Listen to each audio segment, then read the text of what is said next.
All right, let's just jump right in. We're talking about a guy who's a true titan of tech. He's 81 years old, and you might think he's in his retirement era, but nope. He is arguably more powerful and more influential right now than he has ever been. We are, of course, talking about the co-founder of Oracle, Larry Ellison. And just to give you a sense of the insane scale we're dealing with, look at this number. $100 billion. That is how much Larry Ellison's personal fortune jumped in a single day, all because of Oracle's big bet on AI.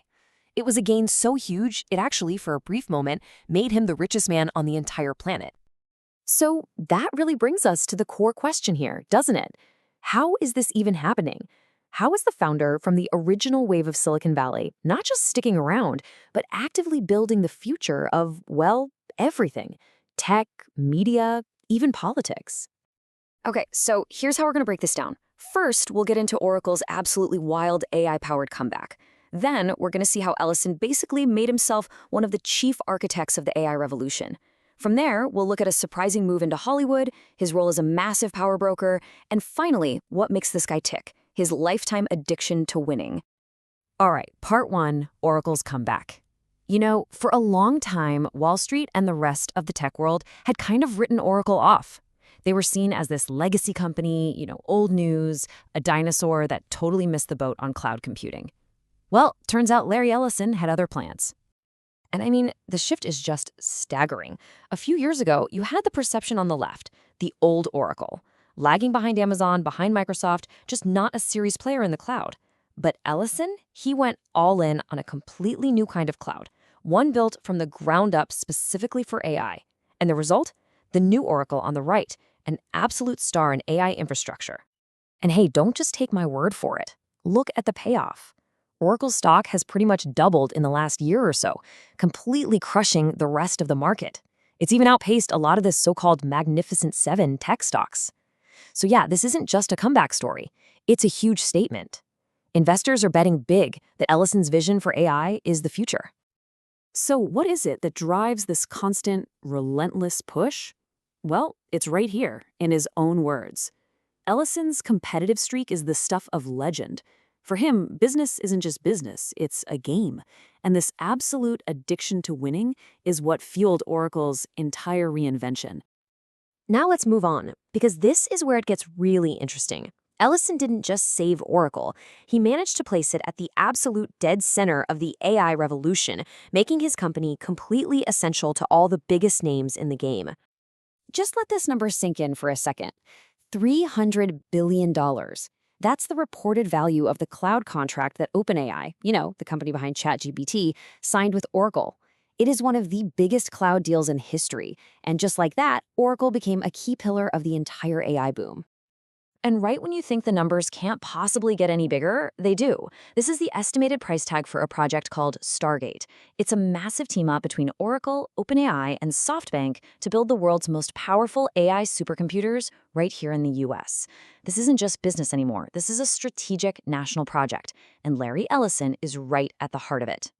So the real key is how he's doing it. Just look at this list of clients and partners. Of course, he's providing the critical infrastructure to OpenAI and to his good friend Elon Musk's venture, xAI. But here's the genius part, his multi-cloud strategy. He went and struck deals with his biggest rivals, Amazon, Microsoft, Google, which basically turns his competitors into his partners. It's an incredible move. But when you're addicted to winning, dominating just one industry is, well, it's never enough. So now, Ellison is aiming for a whole new empire, Hollywood. He and his family are quietly becoming some of the most powerful new players in all of entertainment. This table really just lays out the massive ambition. Through his son's company, the Ellisons now have a controlling stake in Paramount Global. They're reportedly getting ready to make a bid for Warner Bros. Discovery, and they're even looking at digital news outlets. This is a big, coordinated play to build a real media giant. And then there's TikTok. If its Chinese parent company is ever forced to sell its U.S. operations, Larry Ellison is right at the front of the line to buy it. And apparently he's already got the blessing of former President Donald Trump to do so. Just think about that. One of the world's most influential social media apps could end up in his hands. Which brings us perfectly to our next section, Ellison as the ultimate power broker. See, his success isn't just about smart tech moves.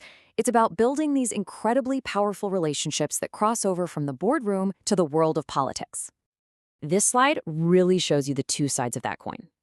On the business side, he's got these deep, deep ties with innovators like Elon Musk and mega investors like Masayoshi Son. They create this powerful little ecosystem.